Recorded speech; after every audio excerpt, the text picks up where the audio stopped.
All right. Hey guys, welcome to the deep dive. So we're going to do something a little bit different today.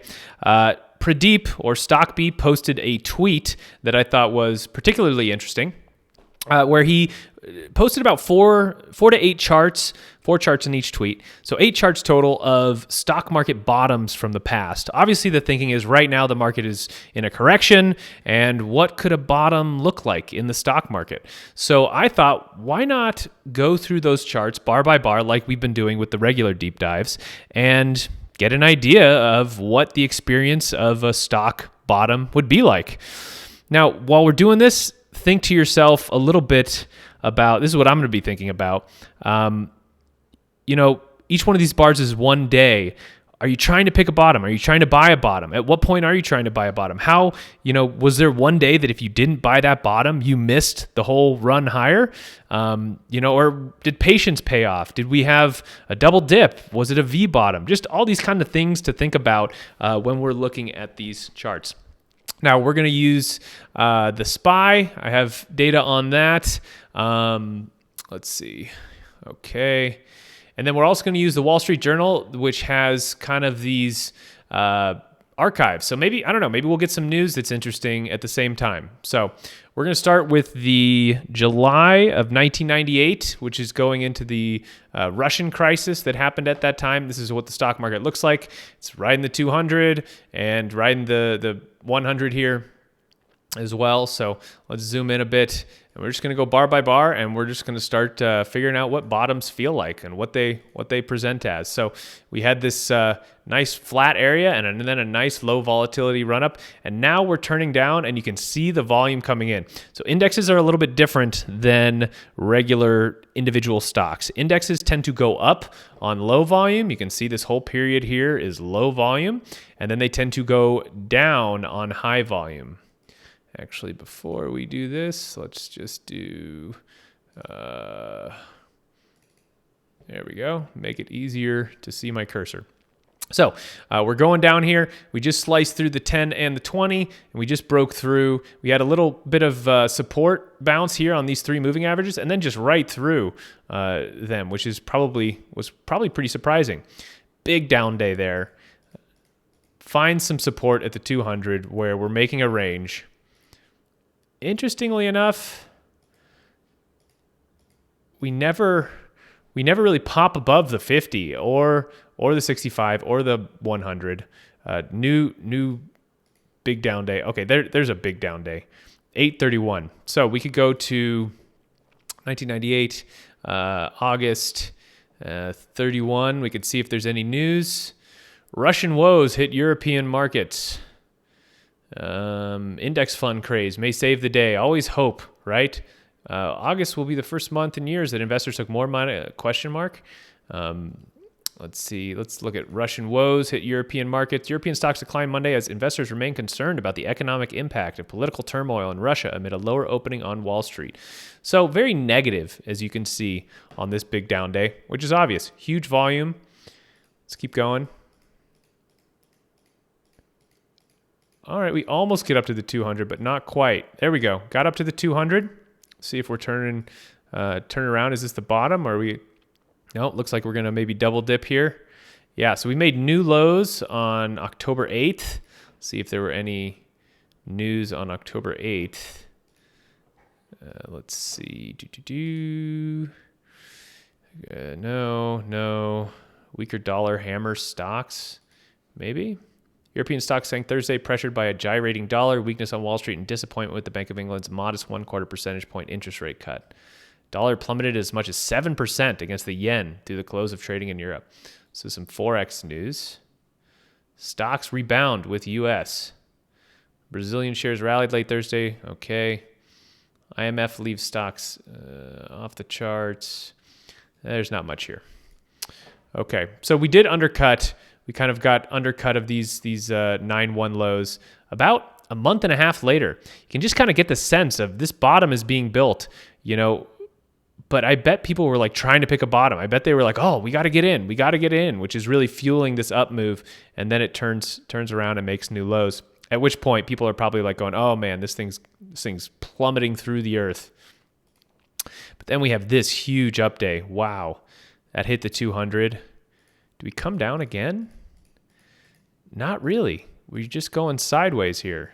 And then I think it's off to the races.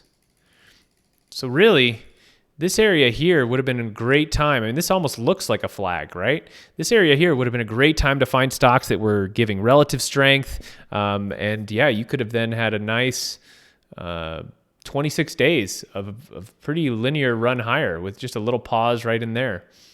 Timing on this, the whole down move, it bottomed in 57 bars, 80 days. 80 days. So, you know, when the pros are telling you to have patience in here and in here, they're not wrong. It takes a while for these bottoms to be etched out. And the entire down move on the first leg was 21%. On the second leg was 22.5% from the highs. All right. So that's what this looks like. Just be thinking about it. Keep it in the back of your mind, looking for patterns. Next one, we're going to April 2002. We're going to zoom out here. 2001. Okay, right there. This is what the stock market has been looking like. So you can actually see the 1998 back here. This is what the stock market has been looking like. This is obviously the tech blow off top. We're not looking at the NASDAQ. Otherwise, it would be completely vertical. But yeah, we've been riding the 200 down, and we're April, May. So let's go forward now. Riding the moving averages lower. Although it's very choppy, you know. We like right here. This was a tradable bounce for 105 days. That was a 3-month tradable bounce, which is kind of ridiculous to think about. Like I would have been like, yeah, this thing is over. But we didn't ever test the lows. Something to consider.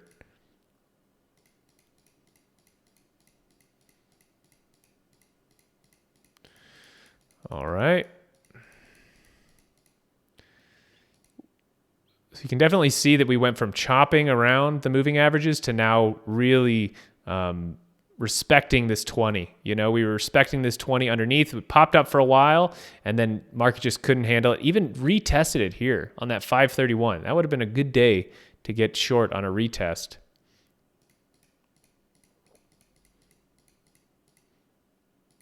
Look at the volume coming in. Oof.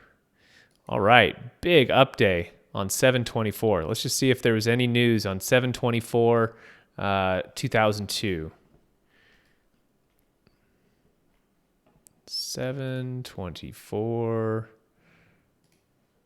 All right. Bristol Myers, net sinks, identity theft, buyout plan. Blue chips rally, GE, Merck rebound. So all just a bunch of stuff on the rally, I guess. Let's look at the day before. What was that day? The 24th? Let's look at the 23rd. Right? Sorry about that. 23rd, yeah. Cleans up SEC to consider rules for analysts.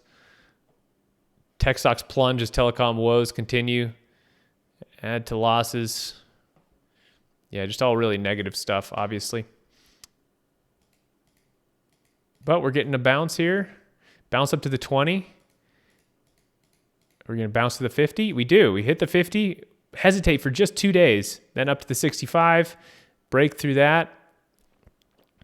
This was almost like an all clear day on 8/22. It's like, look, we're above the 60. We're above all of these moving averages. 65. Everything's in the clear. And then they dump it down.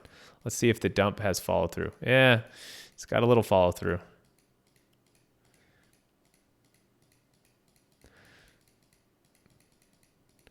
All right, we made new lows.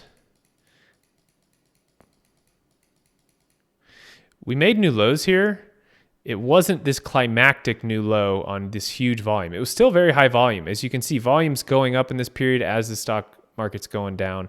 But then again, boom, we bounce and we're going sideways again here. We kind of break out from that sideways. We come back into range.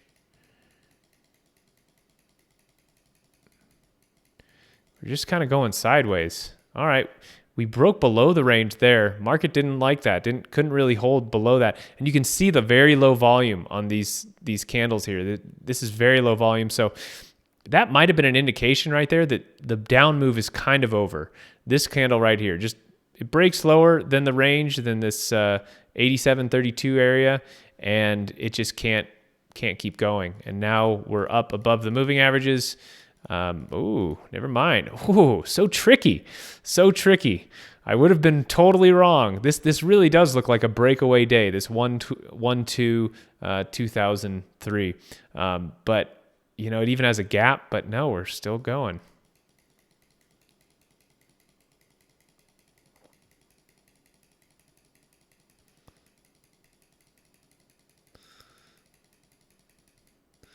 All right, we finally get over the 200, and now, so this was almost a triple bottom, this thing, and it took a long time. From this bar to this bar is 231 days. That's a long time, to be just in this choppy mess of not really having much traction. I mean, if you traded this to here, that was 54 days. I mean, you probably had some good bullish opportunities in there, maybe a few in here. But this would have just been rough. But now we're coming back up. I don't think we go down again. Yeah, we don't. Okay. So next one is in February, so we can zoom out here. But just to take a look at this bottom here, this is what it looked like. We had a bottom here, and then boom, we had 3 legs down. Just a lot of sideways moves, a lot of sideways action. It just kind of goes back to that whole thing of like picking a bottom and being like, man, I'm going to be the first one to buy. It doesn't necessarily work out too well. Like if you bought here at 77-ish, 78-ish, you picked the bottom, but you had to wait so long. You had to wait almost a year before you really started to get traction. It's it's a good reminder, at least for me. So next one we're going to February 2007. This wasn't on Pradeep's list. He had 1987 on there, but I didn't have data back to 1987, so I chose this one from February of 2007, just because this was the first ever correction that I lived through. I was like 20 years old or something like that, and I just remember this was a tiny little correction, but I remember people got so bearish on this little correction. So the market's just grinding higher, and out of nowhere in 2007, just have this gap down and run. It was like people thought the end of the world was coming. It chops down, makes new lows, and that's pretty much it. And then off to the races again. Even if you waited for new highs before you got bullish again, you still had some nice follow through from this point. Again, you have this double dip. I think all 3 of the bottoms we've looked at have had double dips, and often an undercut on the second dip. So now let's look at September 2008. This is the big one. I don't know. Most of you guys have probably gone through the chart on this one, just because it's so historic. This is the financial crisis. So yeah, this is the start of 2008, and you can see the market is just struggling. It's just kind of coasting down. It's below the 200. And then this is, I zoomed forward a little bit quickly, but this is when the fun starts in September here of 2008. So we go sideways here for a while, not getting above any of the main moving averages. It's interesting how often the big 200 and 100 are the ones that when the market hits, that's what institutes the next down move. We had this nice rally, 12%, not great, for 70 days, 50 bars, where you probably could have gotten long some things, maybe not in the financial sector, but you could have gotten some long some things and had some profits. But hitting that 200 was like okay, we didn't get above the 200, another leg down. And went sideways here, hitting this 65 and just plunging. High volume, but we're not done yet, folks. Going sideways. Ooh, ready. Oh, gosh. Oh, we're getting a little rally. We're good, right? Nope. Nope. We're going lower. We're just drifting lower. And this is the most confusing thing about this one is this is really the bottom. This is when the Fed starts saying we're going to print so much money that this market is going to go up. And just this here, this was the insanity. This was the continued insanity. And we still go make new lows in March before going up. So this leg down is really like just people who had to sell. In some sense, this was the bottom, I think. If you had bought here, you were right because the Federal Reserve was stepping in with huge funds to buy, but we made another leg lower. You can see this is on higher volume, but it's nowhere near the volume that we had in this area. And then we get above the moving averages, get above the 100 for the first time. The moving averages are so good. They're such a good guide. Chris Colmaggi talks about all the time of like, look, it's not above the 10 and the 20, but you can use these longer ones. It's not above the 100. This whole time, it's not above the 100. This whole time, it's below the 65 EMA. The 50 is a little bit more quicker, and so sometimes it pops above and gives those shorter-term traders hope, but it just keeps funneling down. But we finally get over the 200 there. We kind of mess around with it, and then we keep going up. But let's see. Let's go back in time a little bit. Where did I go? 2009. Yeah, okay. Thinkorswim, when you zoom out, jumps forward in time. So this is what the 2008 crash looks like. Long, drawn out. And then this was the bottom. Not like the others. So it didn't have it kind of had this double dip here. And then if we went up, that would have been more normal. But yeah, we had this third leg lower. All right, next one is April 2010. Almost done with these. Okay. So we are in March 2010. Market's going higher.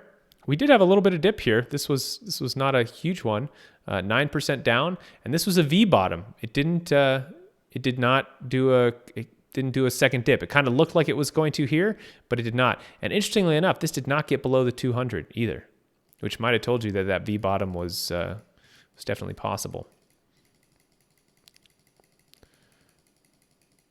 All right, here we go. Big old down day. May 6th, 2010. Let's just look at what the news may have said on that day. This is so cool that Wall Street does this. Wall Street Journal. Props to them.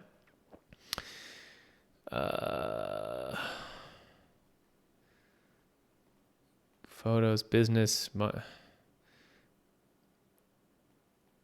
Wow. Just not really showing stock market news here. European bank stocks fall. I don't know. Maybe you guys saw something. I didn't really see anything. Greek debt tumult shocks global stocks. So this is the Greek crisis. Worries about Greek debt crisis sent stocks reeling globally Thursday ahead of the drama later in the U.S., with some banking names in Europe slumping more than 7%. So this is from the Greek crisis that you may have heard of. We had a quick 14% drop in 10 days. That was probably very shocking. But you can see it was bought, and this would have been like, oh my gosh, I got to get in. I got to buy. All right, we made a new low. But you can see the volume is high on this sell-off. The low isn't just like red bars, though. It's like each one is getting bought.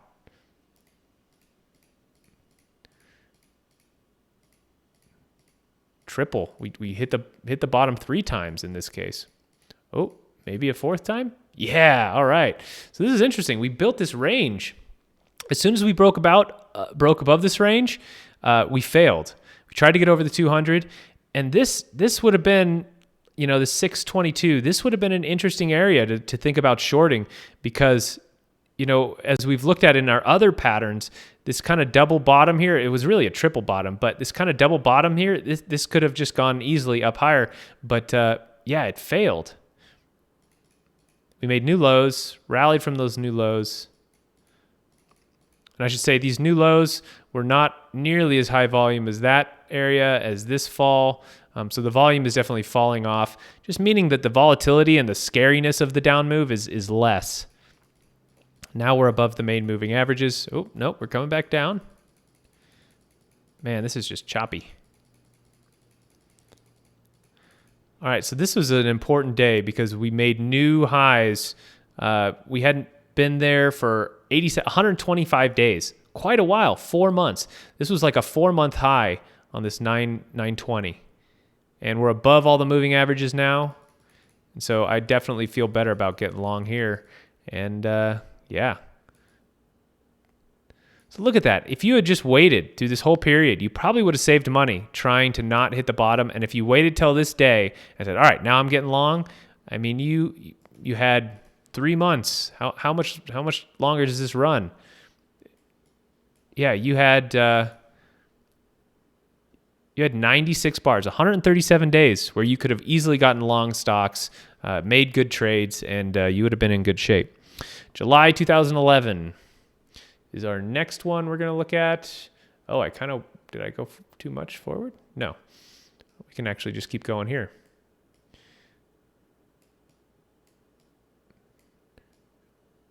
Okay, July 2011. So this is our next one. As you can see, easy to get long in here. This is a choppy mess. It's breaking below the 100, hitting the 200, bouncing up. I mean, we have these really violent bounces higher. Reminds me a lot of 2021 in December when we had that huge bounce right at the end of the year. And just, again, this would have been very difficult to get long stocks. I'm sure things were working, but this is such a hard market to trade because, I mean, we were making new highs, right? I mean, it's not this easy, but it's like, oh, we're making new highs, so get long. Oh, we're coming back up. We're gonna make new highs. Nope. Oh, we're gonna go to new highs. Nope. I mean, this is one of the most difficult markets to trade because it's going sideways at the top, which is like, that's momentum, right? You go up, then you go sideways. Not the case here because we're going to plunge. Oof, high volume sell off. So let's see how this worked. We're just messing around with all these moving averages. All these moving averages are bunching up, coiling volatility, getting tight. And man, this day here, 8.2 on super low volume, just pops up above all the moving averages. Everything looks okay. And then 8.3, bang, plunge. Let's see what happened on 8.3. Maybe something happened. Let's see, 8.3, 2011. Stocks drop in Asia, Europe. Let's see what the reason. Stocks fell across Europe and most as concerns about slowing global growth and sovereign debt pushed investors into assets. Not beat Asian markets. Interesting. So it's really the international market that's affecting this drop. So yeah, plunge down. We go down 16% in 7 days. These plunges, I mean, that was just probably really traumatic for long-only investors to wake up and after a week and have their stocks down 15%. So again, we hit new lows. We hit lows on really high volume here. We go down, try and test it. Still high volume, but not as high previously. And now we're building a range here. It's just choppy. Are we going to make new lows? No, we don't. Oh, we do. Yeah, so this range that gets built out here, very choppy. I mean, can you imagine thinking, oh, I'm buying the bottom here. Yes, I was right. No, I was wrong. Yes, I was right.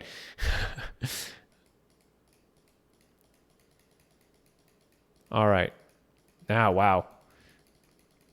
One thing I'm noticing is, man, when it does finally make a bottom, the violence of the up move after that bottom is like, you can tell. Like, you can tell the violence of this up move, it's just not there. It's not there. If it's chopping sideways like this, maybe you haven't hit a bottom yet. This was perfect. This is almost a flag. Look, violent up move and now going sideways underneath the 200. Breaking down lower. All right, so this happens a lot of times with flags. It'll break lower, fake out, come back into the range. And then we're over the 200. And yeah, we're off to the races. And again, easiest time to trade. Right in here. Easiest time to trade. This 103 days. Just nice, low volatility, grind upwards with very low volume. Could have gotten long most anything. You could have made money there. But so this bottom, kind of messy. But again, it has this like double H pattern-ish kind of look. All right, let's go to July 2015. Just a couple more here.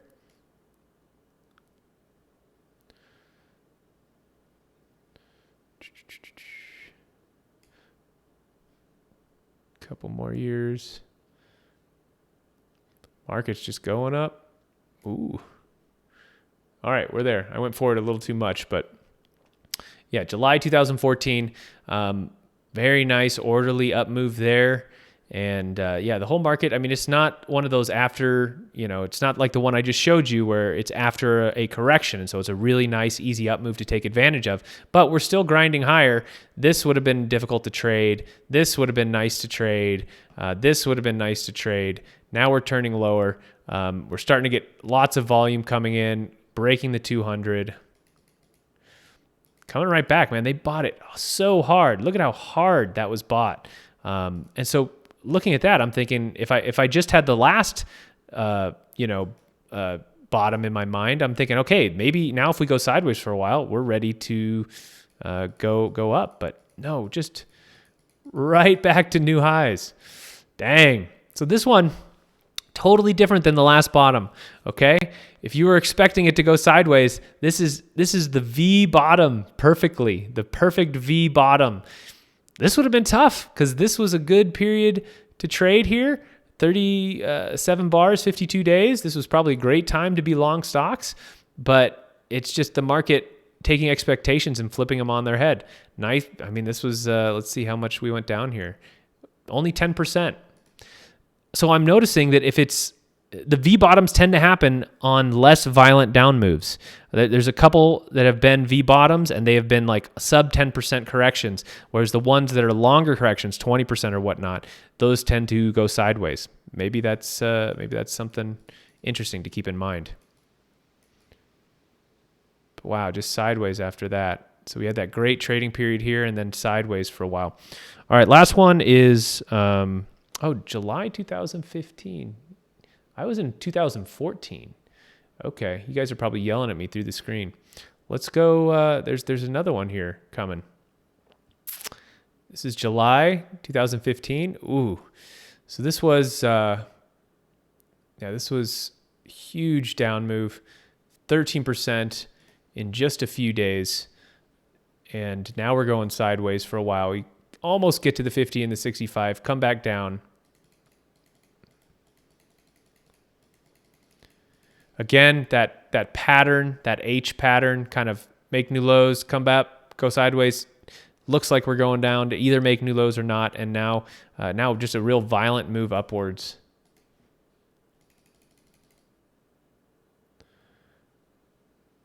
Oh, new lows later. So this was a whole temper tantrum thing.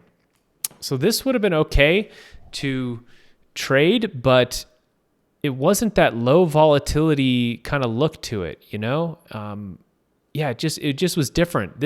Maybe this choppiness here was really an indication that we were not ready to start making a really nice move upwards, because we make another low, we do the double again, then we're rallying from there.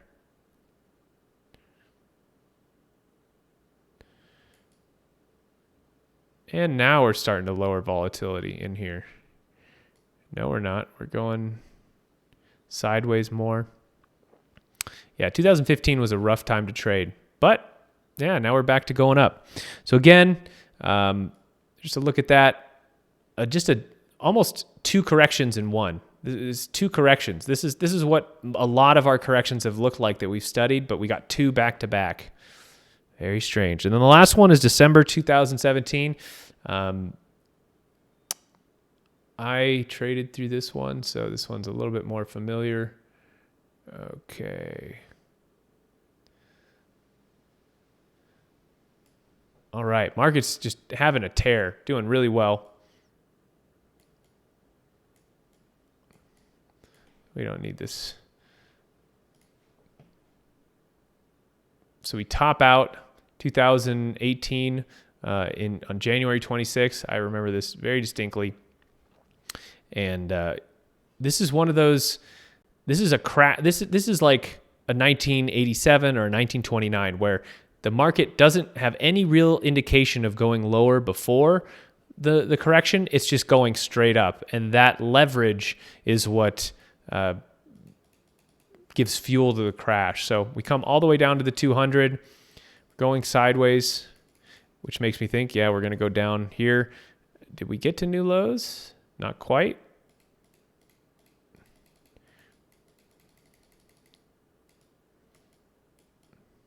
I mean, I'm thinking here that, I don't know, we're not yet, this wasn't very violent. We're going sideways, so maybe we're done with the correction. But I remember this being a very confusing one because of how much sideways action happens, but I think it's done pretty much.